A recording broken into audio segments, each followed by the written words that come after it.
Muy buenas tardes a todos, son las 7 de la noche, vamos a comenzar nuestra escuela de Biblia. En el nombre del Padre, y del Hijo, y del Espíritu Santo. Amén. Ven, Espíritu Santo, llena los corazones de tus fieles y enciende en ellos el fuego de tu amor. Envía tu Espíritu Creador y renueva la faz de la tierra. Oremos. Oh Dios, que has iluminado los corazones de tus hijos con la luz del Espíritu Santo, haznos dóciles a sus inspiraciones, para gustar siempre el bien y gozar de su consuelo. Por Jesucristo nuestro Señor. Amén. Señor, muchísimas gracias porque nos has dado un día más. Venimos al final de este día con muchas ganas de estudiarte, de conocerte más, de descubrirte en tu palabra. Muchísimas gracias, Señor, porque nos da la oportunidad de profundizar un poquito más en tu revelación, en tu amor, en tu misericordia. Danos, Señor, un corazón abierto, danos, Señor, oídos espirituales para que te escuchemos, danos una boca para que te alabemos y danos la gracia de estar siempre contigo. A los hermanos que todavía están viniendo, cuídalos en su camino, que lleguen con bien. Por Jorge te pedimos para que se recupere y te pedimos también por todos nuestros familiares y amigos. En el nombre del Padre, y del Hijo, y del Espíritu Santo. Amén. Pueden sentarse. Primero que nada, muy buenas noches a todos. Buenas noches y muchísimas gracias por su presencia. No pudimos ir allá al salón grande porque no hubo posibilidad de prepararlo, pero creo que aquí cabemos bien, bendito sea Dios. Nos calentamos los unos a los otros, ¿verdad? Ok, muy bien, estamos entonces en clases de Biblia, ¿ok? ¿Sí o no? No, estamos en escuela de Biblia, escuela de Biblia. Las clases son solamente para la cabeza. Las clases son solamente para la cabeza. Escuela es para el corazón y para toda la vida. ¿Ok? Las clases es para entender, lo cual está muy bien también. Pero, por ejemplo, yo doy clases de liturgia eucarística y eso son clases. Okay, los otros miércoles doy clases de liturgia eucarística y eso son clases. Simplemente les explico para que ustedes entiendan. Y bueno, luego cada uno saca un montón de cosas buenas también para su corazón. Pero en las clases hay alumnos. En la escuela hay discípulo. Okay, en la escuela hay discípulo. Y a mí me encantaría que ustedes fueran discípulos, no míos, sino del Señor. Okay. Hoy justamente estamos celebrando San Andrés, uno de los primeros discípulos, el primero de todos. Okay. Y es precioso el poder decir, yo quiero ser discípulo de Jesús. Yo quiero estar como San Andrés, con Jesús. Quiero conocerlo un poquito más. Bien, y eso es lo que estamos, no me enrollo, ¿verdad? Y esto es lo que estamos queriendo hacer en nuestras clases, en nuestra escuela de Biblia. ¿Ok? Conocer un poquito más al Señor, pero pasar ese conocimiento después a nuestro corazón y llevarlo también a nuestra vida. Estas primeras lecciones que estamos teniendo, estas primeras unidades, estas primeras escuelas que estamos teniendo, son un poco elementos que nos van a ayudar a comprender mejor la Biblia. Okay, podríamos haber empezado a leer la Biblia de repente y tal, pero yo creo que es bien necesario que antes de leer la Biblia tengamos lo que estamos teniendo. Todo este curso se llama Introducción a la Sagrada Escritura. Estamos dando algunos elementos que nos van a ayudar a comprender un poquito mejor la Biblia. Okay. En la semana pasada les di un poquito de geografía, de historia bíblica, de la historia de la salvación, y después les dejé todo un capítulo sin verlo, espero que lo hayan leído ustedes, sobre instituciones bíblicas buenísimas, sobre la religión en Israel, cómo funcionaba la religión, cómo funcionaba el templo, cómo funcionaban los sacrificios, ¿verdad? No lo pudimos ver, pero lo tienen ustedes en sus hojas. Vimos también después sobre la familia, bueno, en las hojas no lo vimos, era sobre la familia en tiempos de Jesús y en tiempos de la Biblia, cómo funcionaba la familia, cómo funcionaban las tribus, cómo funcionaban los clanes, cómo funcionaba una familia, qué lugar tenía la mujer en la familia, qué lugar tenían los hijos. Léanselo, que está buenísimo. Sí, lo he hecho yo, está buenísimo. Léanselo. Okay. Y luego, lo primero, la religión judía, la familia judía, y luego algunas instituciones judías. Okay, algunas instituciones de fiestas, de diversas cosas, okay, incluso instituciones políticas. Léanselo porque eso nos va a ayudar mucho, nos va a ayudar muchísimo a ir entendiendo, con razón, etcétera. Bien, hoy vamos a ver dos elementos, el segundo muy importante, el primero es importantísimo también, aunque no tiene que ver solo y directamente con la Biblia, pero es algo que es muy importante también.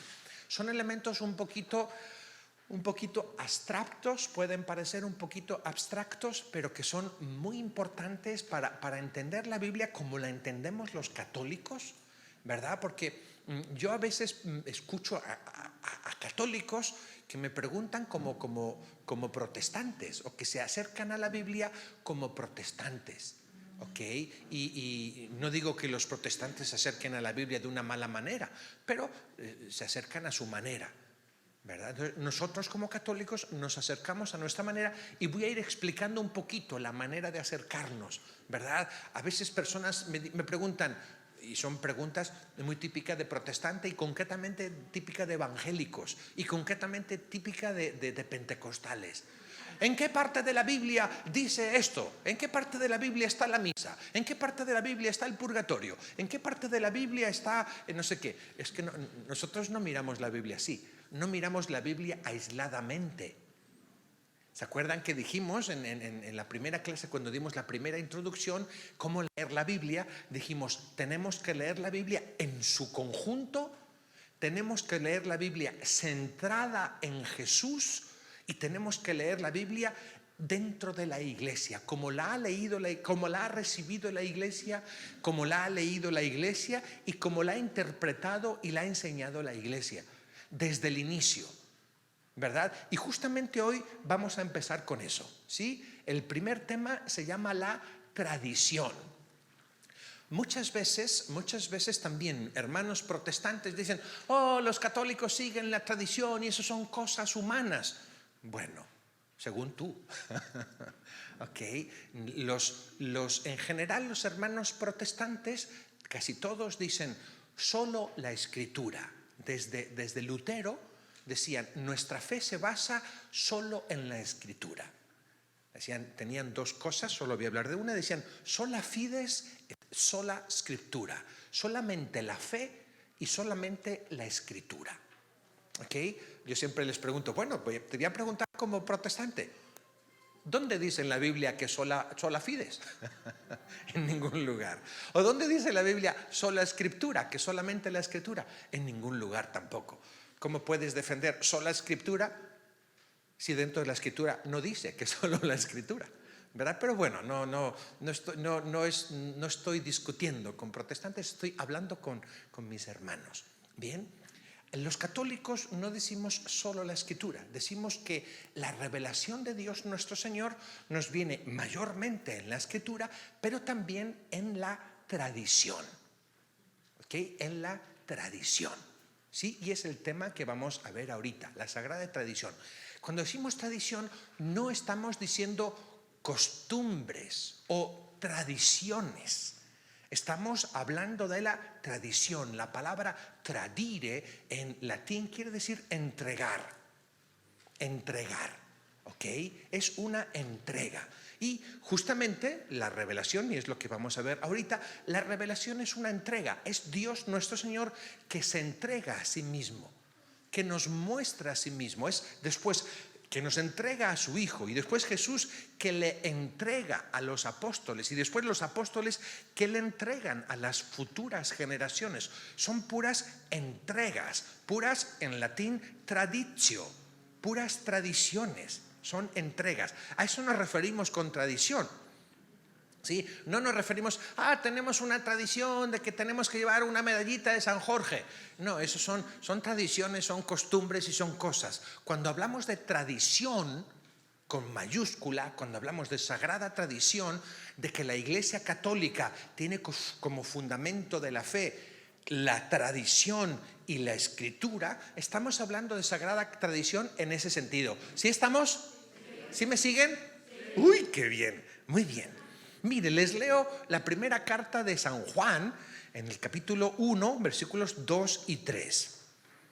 Dice San Juan: les anunciamos la vida eterna que estaba en el Padre. Les anunciamos, se lo están entregando, están haciendo una traditio, ¿ok? Y se nos manifestó. Lo que hemos visto y oído, está hablando Juan, que fue un discípulo, además el discípulo amado. Lo que hemos visto y oído se lo anunciamos a ustedes, se lo estamos entregando a ustedes, para que vivan también en comunión con nosotros. Y esta comunión nuestra sea con el Padre y con el Hijo y con el Espíritu Santo. ¿Qué está diciendo San Juan? Nosotros hemos recibido algo de Dios y lo recibimos de Jesús. Nosotros lo vimos, lo oímos, lo tocamos, y eso que recibimos de Jesús, sus enseñanzas, se lo entregamos. Cuando Juan escribe su carta, todavía no había Biblias como las nuestras.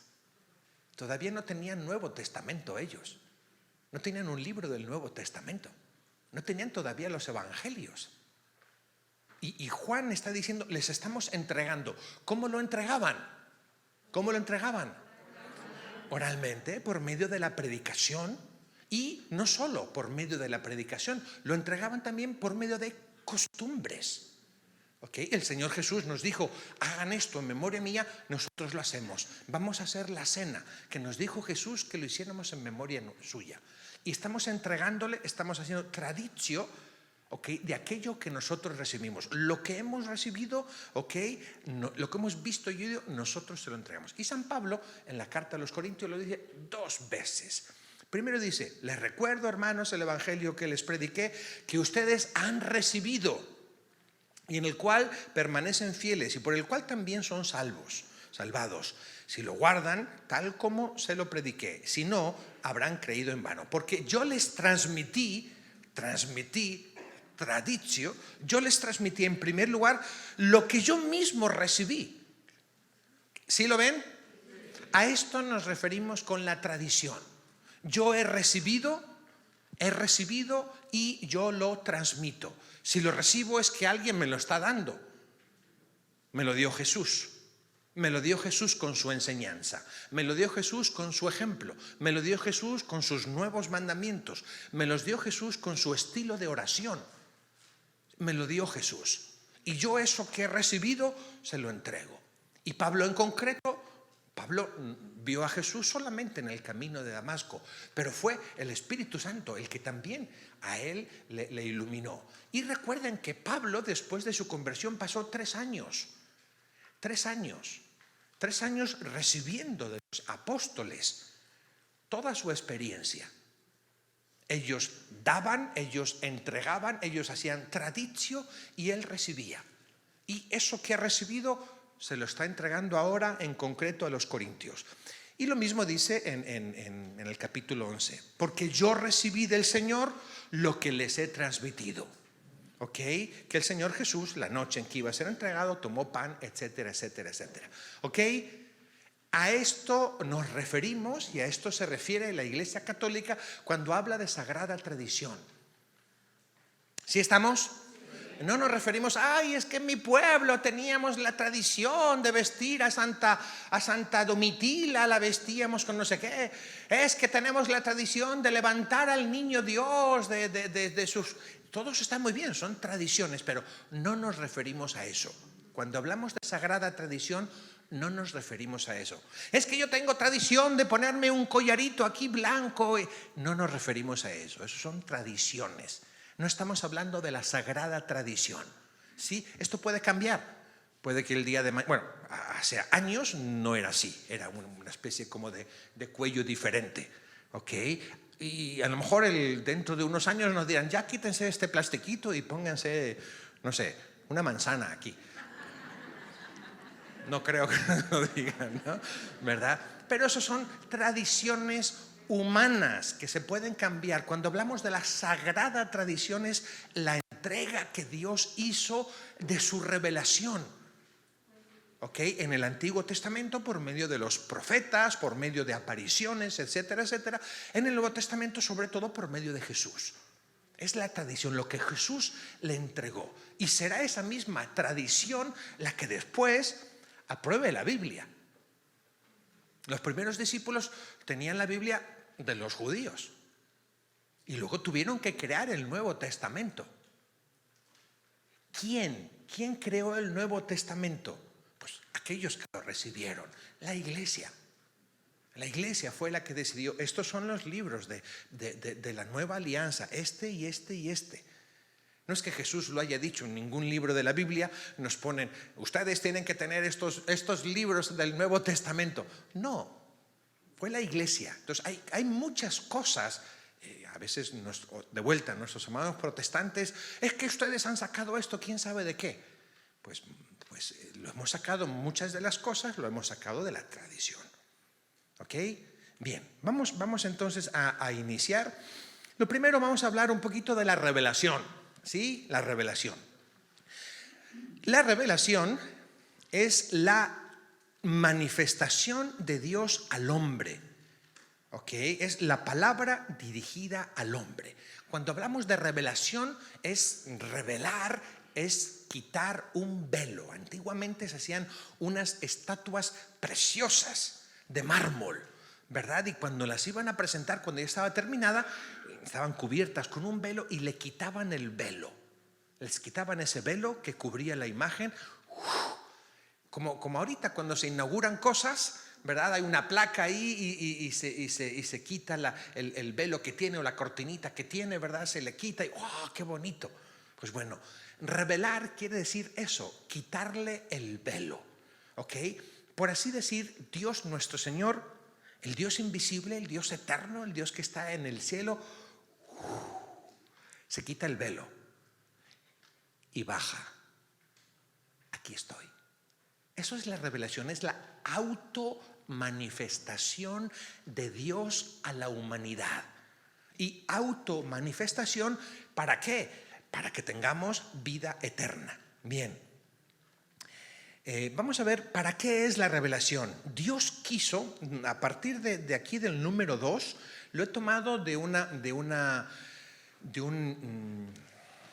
documento del Concilio Vaticano II, ¿ok? Un documento del Concilio Vaticano II justamente sobre la Sagrada Escritura, que se llama Sacrosanctum Concilium. Bien. Dice, Dios quiso revelarse a sí mismo y revelar el misterio de su voluntad. Dios en un inicio crea las cosas y no se revela. Vamos a ver que hay diversos tipos de revelación después. Pero en un inicio simplemente crea las cosas. ¿Okay? Llega un momento que Dios dice, voy a revelarme a mí mismo porque estos hombres no son capaces de entenderme.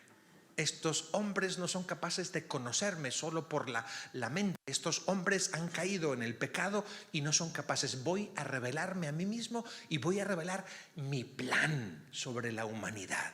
¿Ok? ¿Cuál es ese plan? Ese plan, bueno, aquí está. Ahí tienen citas, un montón de citas. ¿Ok? Porque yo sé que a muchos les gustan las citas y son medio protestantes. Muy bien, ahí les puse todas las citas que quieran. ¿Ok? Dios tiene un plan y un misterio, ahí como nos dice Efesios, ¿ok? Recapitulare omnia in Cristo, recapitular todas las cosas en Cristo, ¿verdad? Y que tengamos acceso a Dios y que participemos de su divinidad, que seamos coherederos de la divinidad, lo dice Efesios y lo dice Pedro. Ese es el plan de salvación. Dios nos dice, cuando se revela, quiere manifestarse quién es Él y cuál es el plan sobre ti. ¿Puedo? Campeón, que tú no has nacido nomás para estar trabajando todo el día. Que si te he creado es para que un día participes de la divinidad. Eso mismo que le dijo la serpiente a Eva, serán como dioses. Eso te lo voy a hacer realidad. El mismo Jesús dijo, hablando, dioses son, dice la Escritura. Cada uno de nosotros, no es que seamos dioses, a ver, entiéndeme. No es que seamos dioses, por supuesto, no, pero participamos de la naturaleza divina. Dios, cuando decimos que Dios en el bautismo nos adopta como hijos, estamos diciendo que estamos participando de la naturaleza divina. Cuando Cristo se encarna y participa de la naturaleza humana, se hace hombre, lo hace para que nosotros podamos participar de la naturaleza divina. Y ese es el plan. Ese es el plan que Dios tenía y que Dios manifiesta. Para eso es la revelación, para manifestarnos ese plan. Que Dios, como dice Timoteo, quiere que todos los hombres se salven y lleguen al conocimiento de Cristo Jesús. Y esa es la revelación. Que ese Dios invisible se comunica a los hombres y lo hace por medio de palabras y por medio de hechos. En el Antiguo Testamento Dios se comunica por medio de palabras, por medio de los profetas que van hablando y palabras que dice el Señor, y también por medio de hechos. El Antiguo Testamento está lleno de hechos, de acciones de Dios. Con brazo poderoso los saca de Egipto. Con brazo poderoso abre el mar rojo. Con brazo poderoso acciones que va haciendo Dios. Son parte de la revelación. La revelación es por palabra, mandatos que da el Señor o por medio de los profetas. Y la revelación es también por acciones, actos salvíficos que el Señor hace en la historia. ¿Ok? ¿Estamos? ¿Sí estamos? Me estoy emocionando un montón. Yo no sé ustedes, los veo medio dormilones. Bueno, bien. Hay dos grandes tipos de revelación. El primer tipo de revelación le solemos llamar revelación natural. La revelación natural es encontrar la huella de Dios en la naturaleza, en la creación. Yo me acuerdo cuando viví en México, viví en Ciudad de México. ¿Hay alguno aquí de Ciudad de México? Aguas con las carteras. Ok, muy bien. Pues yo viví en Ciudad de México y hay dos grandes montañas, dos grandes volcanes, que es el Popocatépetl y el Iztaccíhuatl. Ok, pues bueno, en las faldas del Popocatépetl hay una pequeña ciudad, un pueblito que se llama Amecameca. No sé si han escuchado Amecameca. Ok, allí hacen, ya no me acuerdo cómo se llamaban. No hacen unas cosas, pero riquísimas de conejo. Uy, buenísimos. Pero bueno, en Amecameca había un centro de retiros y estaba en las faldas del Popocatépetl, lleno de unos bosques majestuosos, con cascadas, con ríos, muy, muy bonito. Y en la entrada del centro de retiros ese tan grande, decía, aquí no hay que buscar a Dios. Dios te sale al encuentro. Fíjate qué bonito. Y eso es la revelación natural, que también llaman revelación cósmica. Es a través de la naturaleza. Viendo la hermosura de la naturaleza, viendo la inteligencia de la naturaleza, viendo el orden de la naturaleza, tú dices, hay un creador, hay un Dios que lo ha hecho. Mira, si tú de repente naufragas, ibas en el Titanic, ¿ok? Ibas tú en el Titanic, y naufragas. Y de repente llegas a una isla, y tú no conoces esa isla. Llegas a la isla arrastrándote, vas caminando por la playa y de repente ves unos pasos marcados en la arena. Y de repente luego ves una casita. ¿Tú qué dices?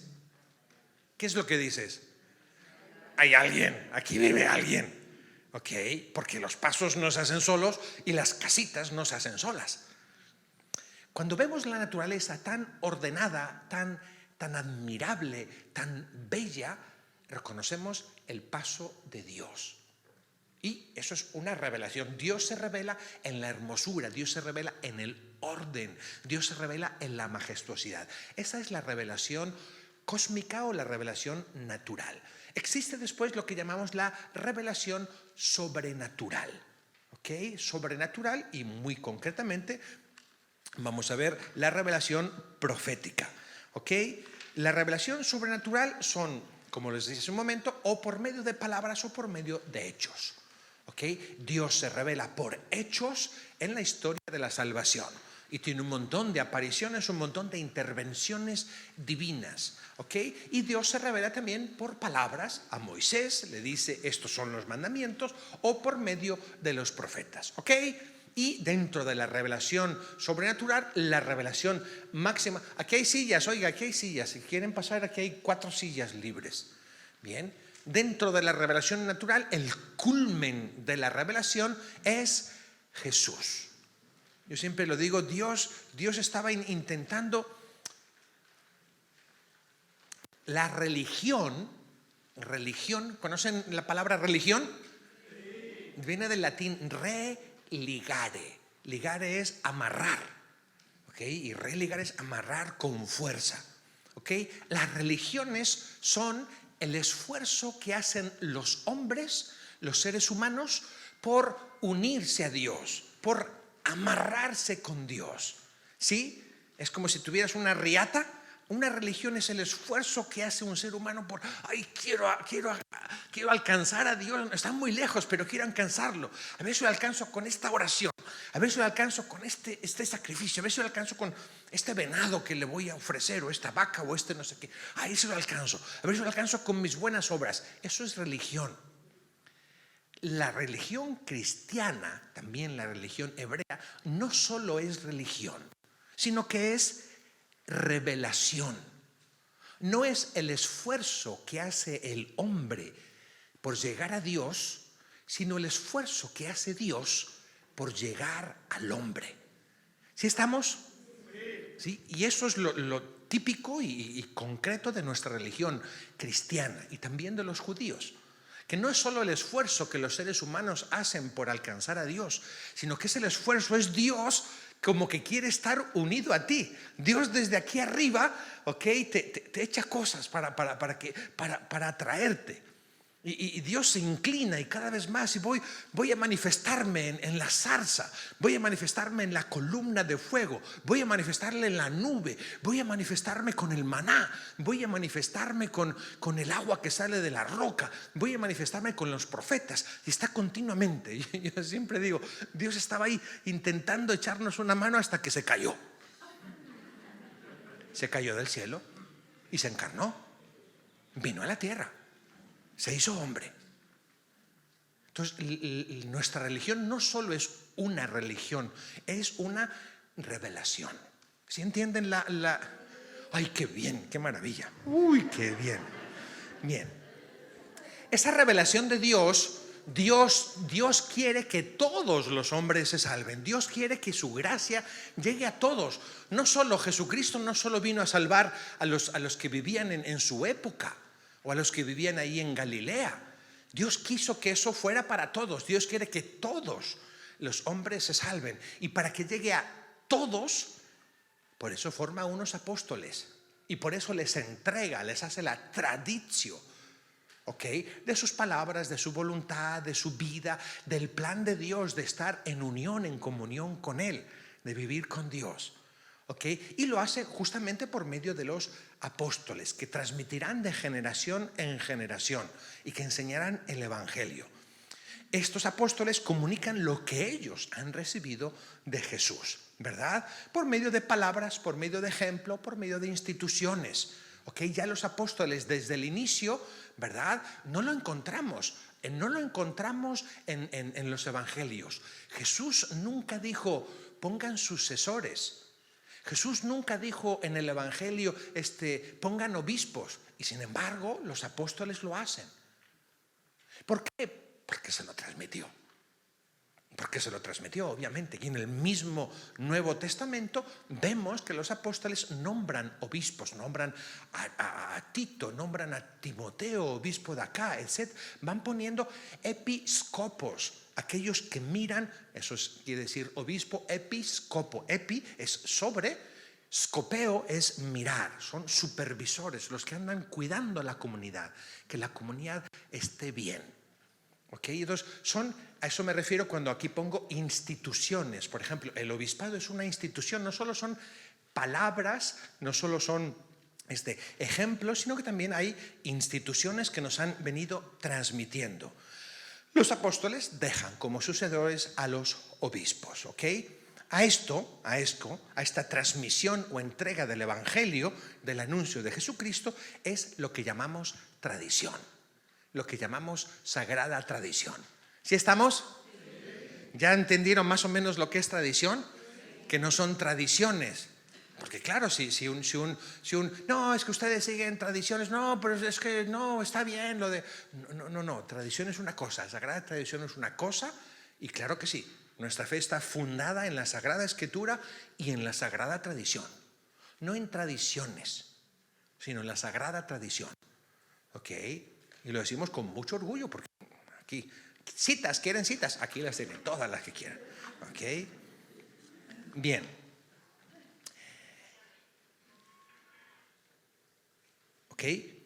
La Iglesia, esta sagrada tradición y la Escritura son como los espejos donde podemos ver y contemplar a Dios, lo que Dios ha querido revelar de sí mismo.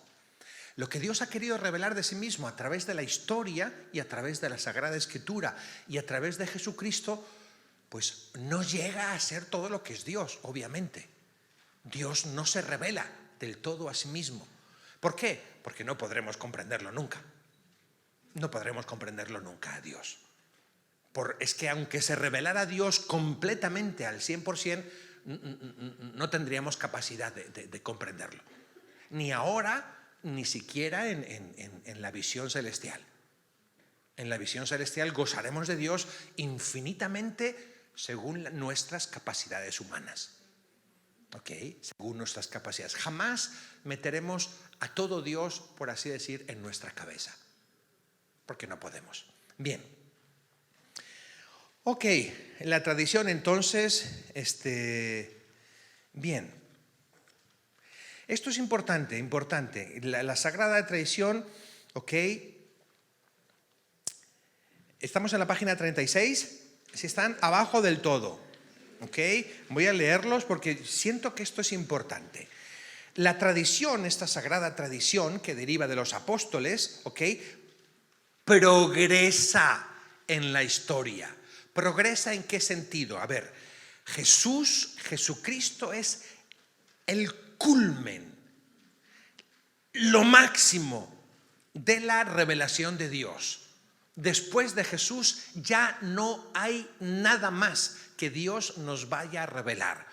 Cuando vienen a veces profetas, visionarios, y yo me he encontrado muchos en esta parroquia, gente que tiene visiones y que tiene no sé qué, y que andan como que aumentando a la revelación.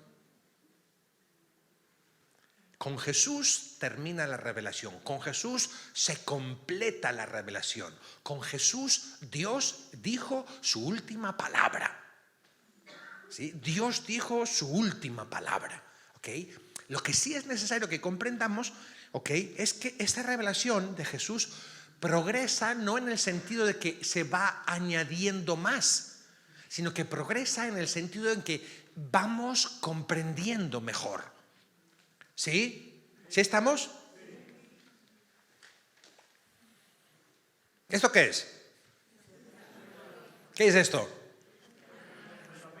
Échale el rollo para atrás. Aquí hay muchísimos que tienen mucho que echarle para atrás.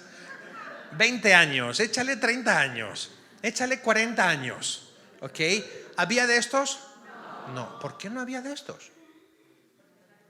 ¿Porque éramos tontos en aquel tiempo? No. Yo por lo menos no. ¿Por qué no había de esto en el año 1500? ¿Por qué no había de esto en el año 1300? Porque los aztecas no tenían teléfonos. Pues porque la humanidad poco a poco ha ido progresando en conocimiento y ha ido progresando en lo que le ha dejado la antigua generación. Las antiguas generaciones fueron poco a poco avanzando hasta que se encontró y se descubrió la electricidad. Y después Marconi el primer teléfono. Y después se fueron haciendo teléfonos de cuá, cuá, cuá, cuá, cuá. ¿Se acuerdan de esos? Yo no me acuerdo de esos. Yo ya tenía teléfonos de esos que se descanchaban aquí y tenían sus ¿verdad? Y había que darle vueltas así para... Luego vinieron ya los de botoncitos y luego vinieron unos ladrillos enormes que uno tenía que llevar una grúa para hablar con el teléfono. Y poco a poco fueron evolucionando. Bueno, y van evolucionando, no salen de la nada, no es que esto lo inventó una persona de la nada, no. Lo inventó después de que mucha gente fue poco a poco progresando en el conocimiento. Algo así es con la revelación. Vamos entendiendo mejor la revelación de Dios y vamos comprendiendo más. Y así como en la ciencia salen de repente inventos que uno no se imaginaba. Oh, caray, o sea, ¿cuándo en el siglo XVIII se imaginarían que pudieran ver a una persona que está en Europa desde aquí? ¿Cuándo? Y yo la veo todos los días a mi mamá. Todos los días veo a mi mamá, no solo en foto, hablo con ella. ¿Ok? Lo mismo en la revelación. Con generaciones que van pasando vamos entendiendo mejor y nos vamos apoyando en los que han venido antes, que han estudiado sobre la revelación, estudiosos de teología, estudiosos de Sagrada Escritura, santos que no solo con la cabeza sino que con el corazón han ido comprendiendo más y más y más y más. ¿Okay? La revelación no es estática, ahí se quedó. ¿Dónde está la Biblia que tienen que ponerse el traje verde o amarillo? Es que no está en ningún lugar, ha ido evolucionando y es lo que les digo aquí. ¿Okay? Esta tradición que deriva de los apóstoles progresa en la iglesia con la asistencia del Espíritu Santo, puesto que va creciendo en la comprensión de las cosas y de las palabras transmitidas. ¿Cómo crece en esa comprensión? Primero a través de la contemplación y del estudio, estudiando, ¿verdad? Estudiando tantos y tantos estudiosos de teología, de Dios, de ciencias sagradas, de Sagrada Escritura, etcétera, etcétera. Pero también experimentándolo en las cosas espirituales. ¿Cuántos santos nos han hecho progresar en el conocimiento de Jesús, en el conocimiento de nuestra fe? ¿Cuántos concilios, cuántos primeros santos padres que nos escribieron cosas tan bellas y tan maravillosas, ¿verdad? Y nosotros estamos ahora gozando de esto. Estamos gozando de la fe que estamos viviendo ahora. ¿Okay? Que viene de generaciones y generaciones y que ha ido creciendo, no en añadiduras, sino creciendo en comprensión. Eso es otra de las cosas que muchos de nuestros hermanos protestantes no comprenden. La Biblia no dice nada de eso. ¿Por qué? ¿Por qué la Virgen? ¿Cómo que subió a los cielos? ¿Eso dónde lo dice la Biblia? Porque ha ido la iglesia estudiando y sacando consecuencias y estudiando, bueno, será la madre de Jesús y etcétera, etcétera, etcétera. ¿Ok? Bien, no puedo entretenerme mucho, me encantaría entretenerme. Y también por la sucesión, permíteme un momento, no me interrumpa, por favor. Por la sucesión del episcopado. Gracias a Dios nuestro Señor, tenemos el magisterio auténtico de la iglesia que va poco a poco dictando. No cualquier cosa que se nos ocurra en la cabeza se va a añadir. No, hay que discernir. Esto está bien, esto no está bien. Y por eso han venido tantas y tantas y tantas personas que se paran de la iglesia porque tenían otras, se les ocurría otra cosa. Su camino de progreso en el conocimiento de la revelación se les desvió. Y por eso está justamente la jerarquía, está el episcopado que dice, esta es la fe auténtica. Tu pensamiento se está saliendo de la fe auténtica, de lo que Dios reveló. ¿Ok? ¿Estamos? ¿Qué me decías?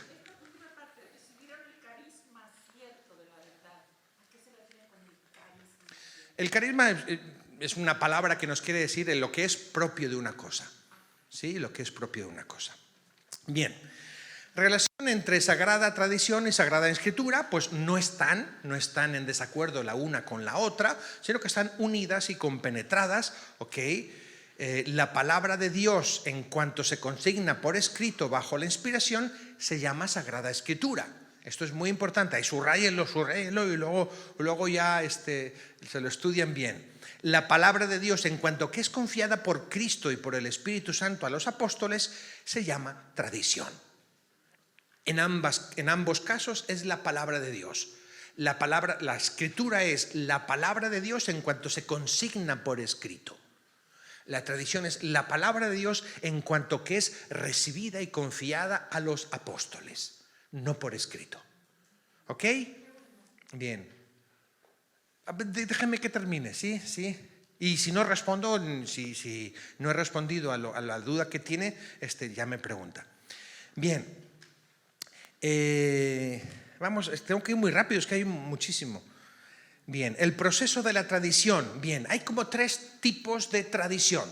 Está la tradición divina, está la tradición apostólica y está la tradición eclesiástica. La tradición divina, ya dijimos que tradición viene del latín traditio, o sea, entrega. La primera entrega la hace Dios, que quiere revelarse a sí mismo. ¿Ok? Eso le llamamos tradición divina, ¿ok? Después vienen eso que reciben los apóstoles de Jesús, ellos lo transmiten, los apóstoles. Eso llamamos tradición apostólica. Y después la iglesia que recibe de los apóstoles esa tradición la va perpetuando siglo tras siglo. Eso le llamamos tradición eclesiástica. No, hombre, si son ustedes unos tipazos. ¡Qué maravilla! 10 para todos. Muy bien. Algunos criterios que nos ayudan a distinguir la tradición. Algunos criterios que nos ayudan a decir, hey, esto que estamos viviendo hoy en la iglesia, eso viene de los apóstoles y eso viene de Dios. Primer criterio, el magisterio. ¿Ok? El magisterio. ¿Sí? Lo que nos dice la enseñanza oficial de la iglesia. Y en esto tenemos que estar súper adheridos a la enseñanza oficial de la iglesia. Yo me alegro muchísimo, muchas personas, especialmente después de la pandemia, pero también desde antes, muchas personas son fanáticas del Facebook y fanáticas de ¿qué más? Del YouTube y fanáticas de todas esas cosas, y está muy bien. Y muchas personas se la pasan viendo programas religiosos y siguiendo al padre fulanito y al padre menganito y al padre no sé qué y no sé cuánto, y me parece muy bien. Muchas personas se la pasan con Guadalupe Radio y con ¿qué más? Con El Sembrador y con la Madre Angélica, y me parece muy bien. Pero lo primero que tienes que conocer es el magisterio de la iglesia, la enseñanza oficial de la iglesia, no lo que dice el padrecito, ni siquiera lo que digo yo, el peloncito. ¿Okay? No, lo que enseña, la enseñanza oficial de la iglesia. ¿Okay? Eso es lo importante. ¿Okay? Porque a veces es que me gusta esto, es que me gusta lo otro, es que escuché que el padre dijo que no sé qué y no sé cuánto, es que un padre en México me dijo que tal y que cual. Ok, si está dentro del magisterio de la iglesia, muy bien. Si no, no es si te gusta o no te gusta, si te cae bien o no te cae bien, es si está dentro del magisterio de la iglesia, si está dentro de la enseñanza oficial de la iglesia. Otro criterio para distinguir la tradición, lo que ha creído la iglesia en todas partes, siempre y por todos. Cuando me viene un nuevo movimiento religioso en el siglo XX o en el siglo XVIII o en el siglo XVII o en el siglo que sea, que me diga, nosotros sí somos los que comprendemos bien lo que es la iglesia y lo que es la revelación. Ustedes que llevan 18 años, 18 siglos, no lo comprendieron bien. Yo les digo siempre, tururú. Tururú. O sea, has venido tú ahora a decir que eres el único que está entendiendo bien, hombre, cuando ha habido millones y millones y millones de fieles que han creído esto. En todos los lugares, que han creído que la Virgen María es virgen y que es madre de Dios. Y tú me vienes ahora a decir que no, que he estado engañado, que la tierra no es plana. Por favor, o sea, estás diciendo que por siglos y siglos hemos sido estúpidos y que tú, gracias a Dios, has venido a devolvernos la sabiduría.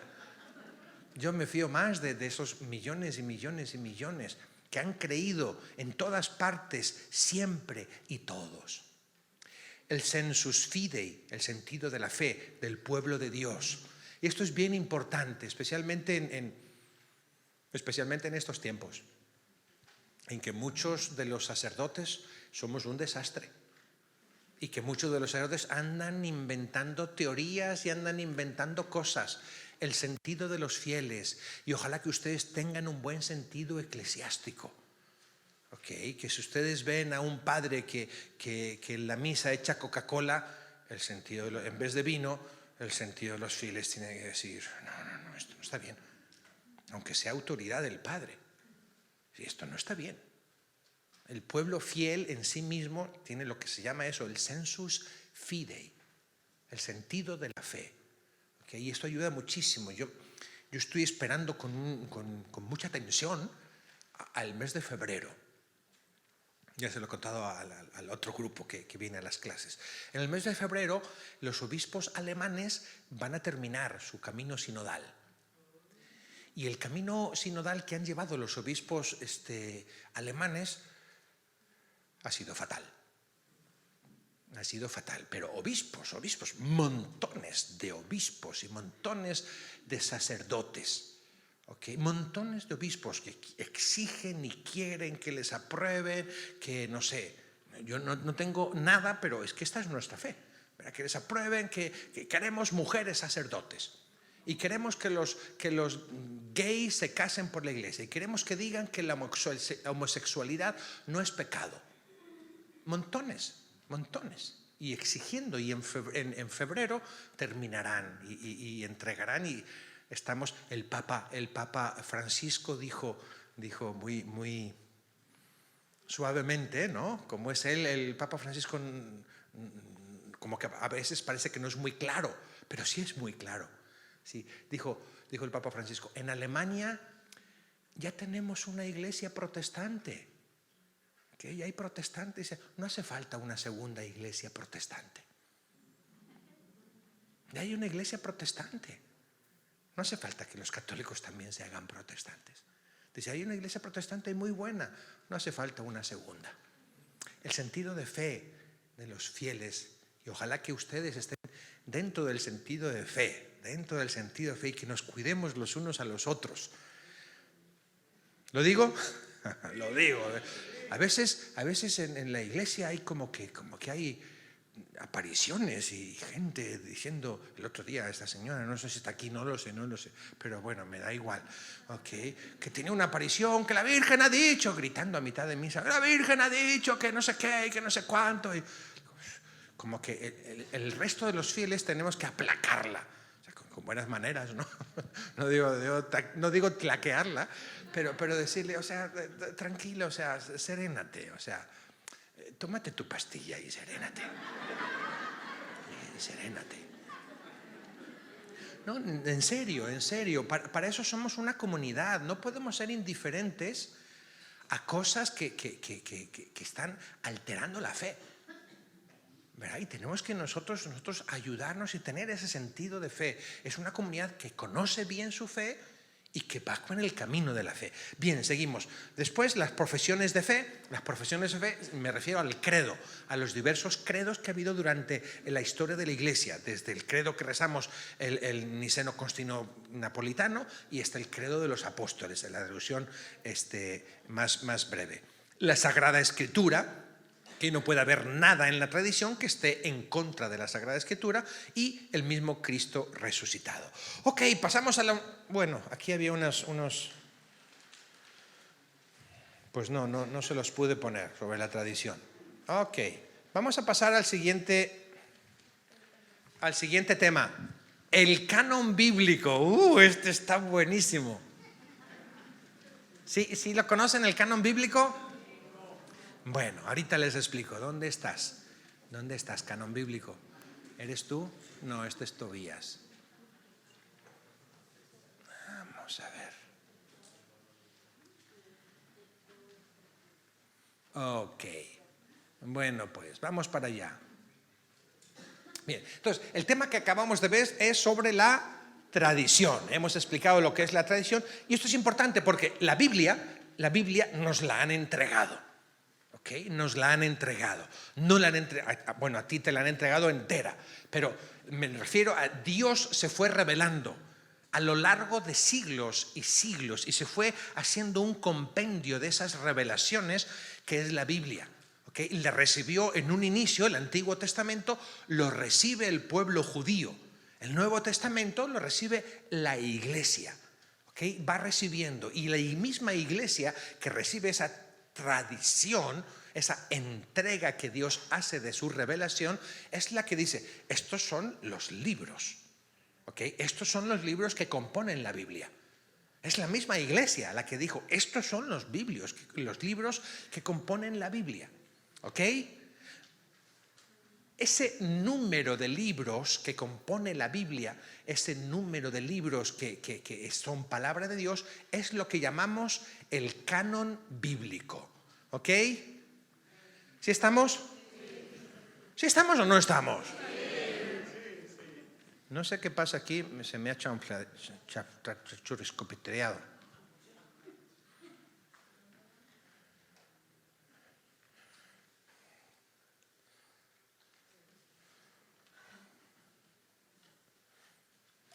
Ok, bienvenidos. Vamos a ver el canon bíblico, ¿ok? Bien, la Biblia es el conjunto de libros sagrados, ¿ok? Bien, es el conjunto de libros sagrados de la tradición judeo-cristiana, ¿ok? Son libros inspirados por Dios nuestro Señor. En ellos, todos estos libros están escritos por seres humanos a los que escribieron cada uno de los libros de la Biblia. Los llamamos, sí, escritores, los llamamos autores, pero solemos llamar en nivel teología, que es lo que ustedes están ya entrando, los solemos llamar agiógrafos. Agios quiere decir santo y grafo, escritor. Un agiógrafo es un escritor sagrado. Isaías, Jeremías, San Pablo, Habacuc, Nahum, etcétera, etcétera. ¿Ok? Son los agiógrafos. Bien. Y todo lo que contiene la Biblia es verdad. Todo lo que contiene la Biblia es verdad. El próximo martes hablaremos de la verdad bíblica. Explicaremos en qué sentido es... Miércoles, sí, perdón. ¿En qué sentido es verdad y hasta qué punto es verdad cada una de las cosas? Hablaremos qué quiere decir eso de verdad bíblica y hasta qué punto, ¿verdad? Les adelanto, es verdad religiosa sobre todo. Bien, la Sagrada Escritura es sobre todo historia de salvación. No vayas a querer encontrar en la Biblia otra cosa que no sea eso. Como dijimos, el objetivo y el para qué de la revelación es la salvación de los hombres y que lleguen a estar comunicados con Dios nuestro Señor. Pues bueno, la Biblia es un libro de salvación. Nos cuenta la historia de la salvación y Jesús es la plenitud de la revelación, como dijimos. Jesús transmite, entrega a sus apóstoles, como lo dijimos, y ellos lo entregan a la iglesia, ya sea de palabra o ya sea escrito, tradición o Sagrada Escritura. Bien. Vamos a hablar entonces de la necesidad. Los libros inspirados por Dios contienen la verdad, ¿ok? Vamos a explicar un poco lo que es el canon bíblico, ¿verdad? Vamos a explicar la necesidad del canon. ¿Para qué es necesario el canon? ¿Para qué fue necesario que la iglesia dijera, este libro es inspirado, métanlo al canon? Este otro libro, Marcos, es inspirado, métanlo al canon. Este otro libro es inspirado, Lucas, métanlo al canon. Este otro libro, Juan, es inspirado, métanle al canon. Hechos de los Apóstoles, al canon. El Evangelio de Tomás, ese no es inspirado. Ese no lo metemos en el canon, no lo metemos en la Sagrada Escritura. Este otro libro, Hechos de los Apóstoles, al canon. Este otro libro, la Carta a los Romanos, al canon. Este otro libro, la Carta de Clemente, no, la Carta de Clemente para afuera. El Evangelio de María Magdalena, ese no tiene nada de inspiración, para afuera, etcétera, etcétera, etcétera. Bien, para aquellos que vieron la película del Código Da Vinci. Okay. Bien. Ok, bien, entonces, ¿para qué? ¿Para qué fue necesario que la iglesia hiciera eso? Bueno, primero que nada, por una cuestión, aquí les he puesto los motivos, pero primero que nada por una cuestión práctica. Un montón de escritos. Los primeros cristianos empezaron a escribir cosas sobre Jesús. Y muy buenas, algunas muy buenas. ¿Ok? Pero otras se pasaron tres pueblos.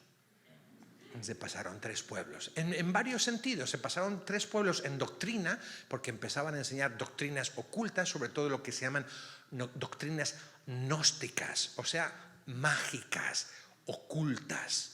Okay. Haciendo de la religión una religión oculta solo para iniciados, algunos. Otros porque metían cosas fantasiosas. Okay. Muchos de los evangelios de la infancia uno dice, ok, eso es muy bonito, pero que el niño Jesús iba camino de Egipto cuando huyó y las palmeras se agachaban para darle sombra y que su cabeza no le tocara el sol. Y cuando llegaba al oasis el niño Jesús agarraba un poco de lodo y lo tiraba y salía volando una paloma. Hombre, ¿que podría haberlo hecho? Pues no creo que el niño Jesús hubiera hecho eso. Entonces, varios de los evangelios de la infancia son un poco de ese estilo, demasiado imaginativos, y no entraron en el canon.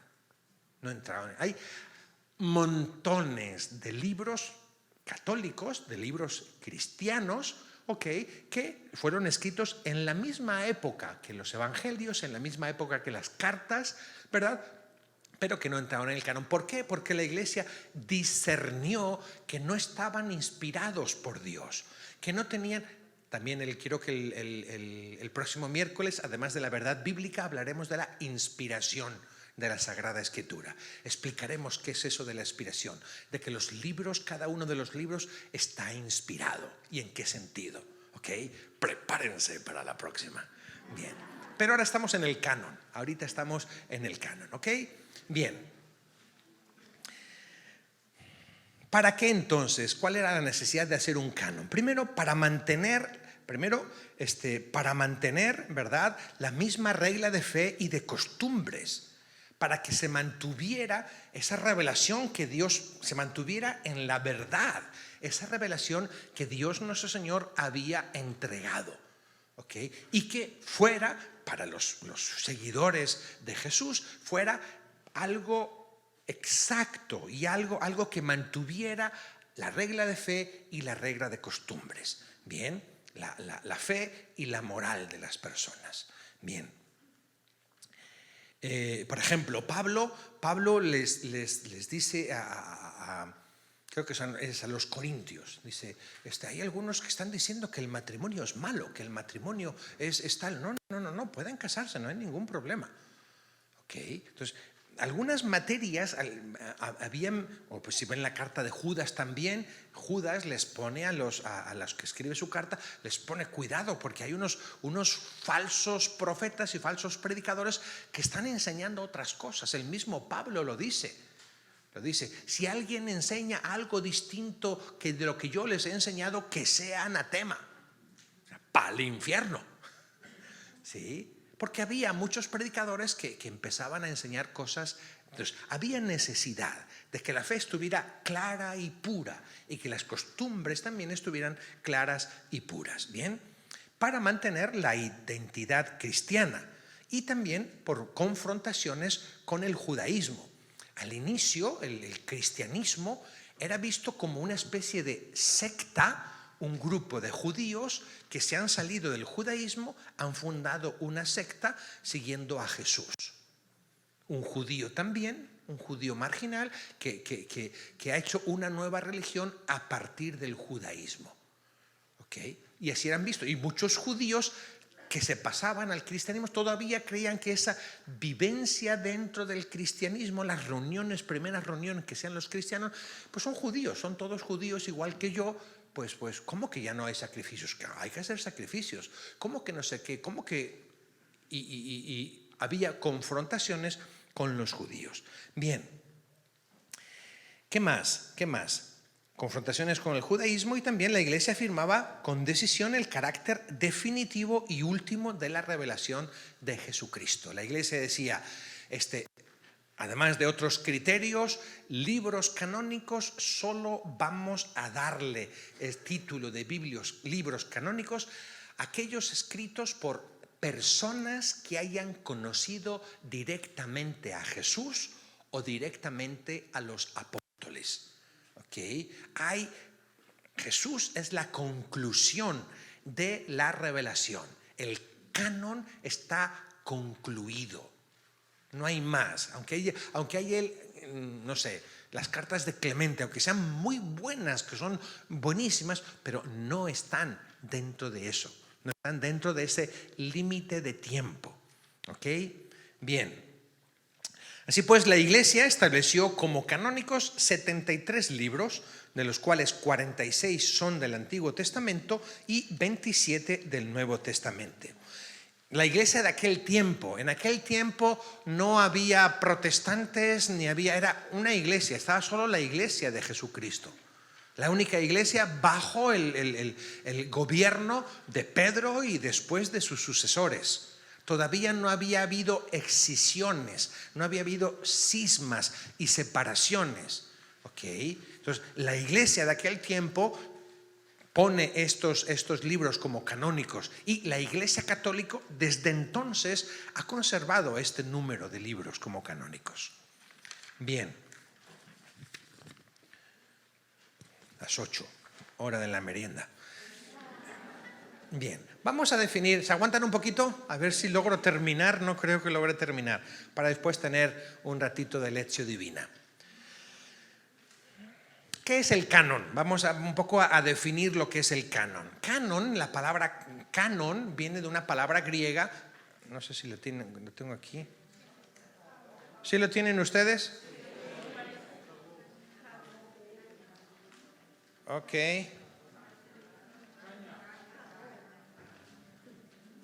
Bueno, yo no lo tengo aquí en la pantalla, pero en los apuntes sí lo tenemos. Canon es una palabra griega que es igual, se lee igual. Canon, ¿ok? No sé si no se lo he puesto ahí en griego, pero bueno. Ah, sí, se lo he puesto en griego, sí. El significado de la palabra canon, se pronuncia canon, es originalmente caña, una vara que servía para medir, ¿ok? Era la medida. Okay, y con el tiempo viene a designar también norma, regla. O sea, el canon es la norma, la regla de vida cristiana. Okay, lo que está escrito en esos libros, tanto del Antiguo Testamento como del Nuevo Testamento, son las normas y la regla para medir la vida cristiana. Aquella persona que quiere ser cristiano, que quiere ser seguidor de Cristo, tiene que ajustarse a esa medida, a esas enseñanzas de esos libros que están en la Biblia, que están en el canon. ¿Estamos? Sí. Muy bien, excelente.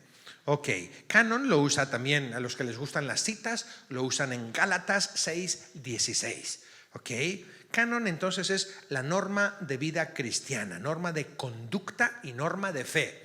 Hay dos cosas esenciales en la vida de un cristiano: la fe y la moral. ¿Okay? Lo que uno cree y lo que uno hace. Lo que uno cree y su conducta. Son como las dos alas de la vida cristiana.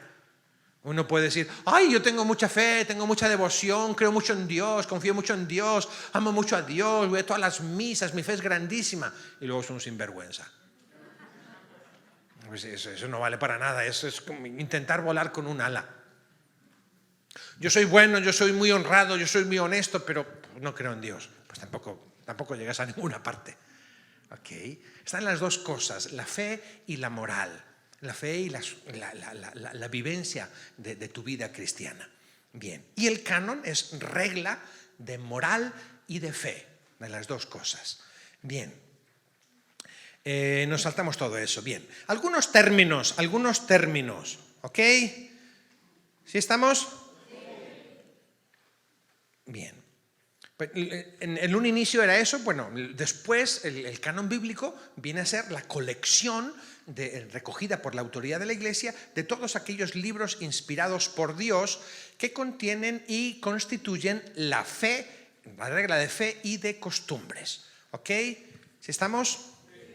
Muy bien, voy a saltarme unas cosas, algunos términos para que nos entendamos. Término canónico, protocanónico, deuterocanónico y apócrifo. ¿Estamos?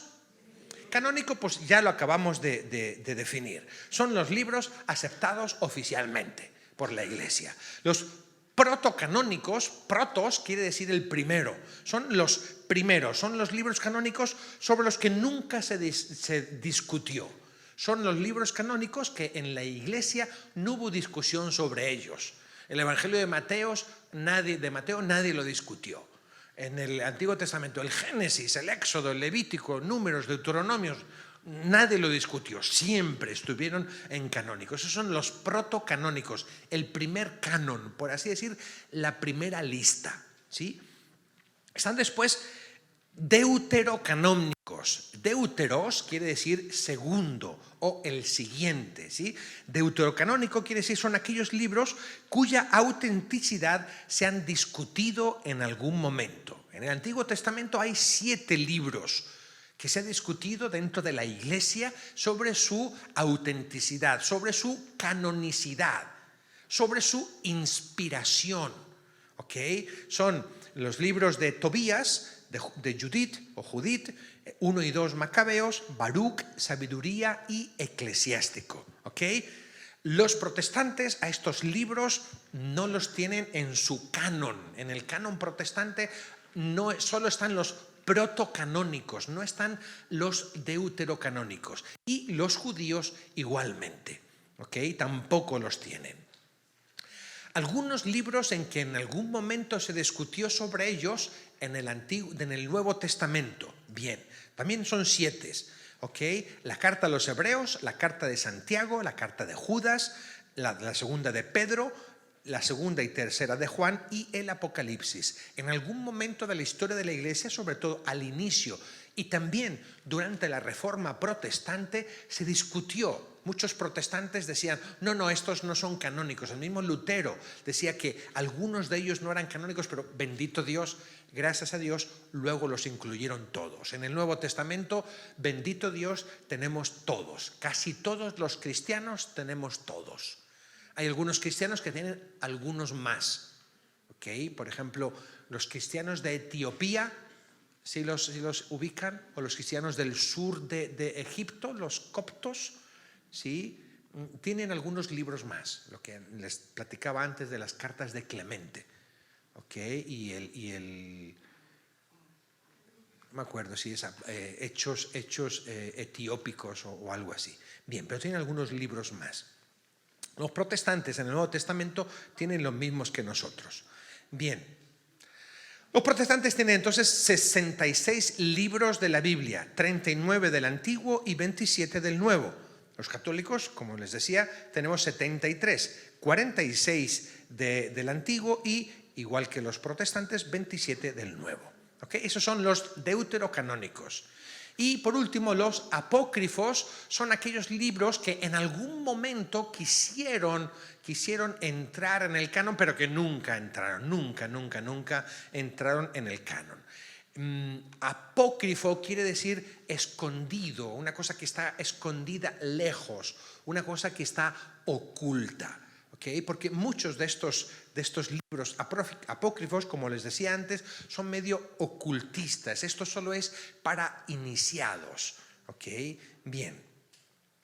Los libros que formaron... bien. Ok. Los protestantes, en vez de apócrifos, a veces también les llaman pseudoepigráficos. Bien. Vámonos a la merienda. Sí, vámonos a la merienda. Apérrense porque hay muy poquito, han traído muy poco. Traigan más, que si no se van a comer las mesas. Tenemos 10 minutos, las personas que deseen pueden pasar a comer algo.